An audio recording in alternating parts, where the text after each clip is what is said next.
How to get Spotify Wrapped 2022. Hello guys and welcome to the channel. So I have a few methods for you on how to get your Spotify Wrapped 2022. As you can see here, I am already on my Spotify app. For the first method, you just have to go to your home page, and then from here, if your Spotify Wrapped isn't showing on your homepage, then you have to click on the search icon from the bottom of the screen and search for Wrapped and click here.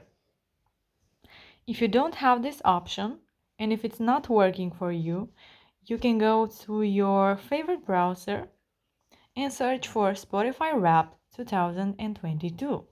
Then click on the first link and now just follow the steps, download the app. If it's not working for you, you just have to go to your Google Play and update the app, and you can also log out and then log in again, and you can also restart your device if it's still doesn't showing.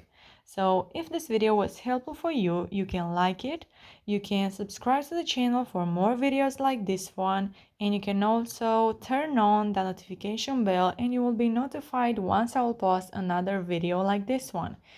If you have any questions or if it's not working for you, you can comment in the comment section down below and I will make sure to answer to them as quickly as possible. Thank you so much for watching guys. Have a great day. Bye bye.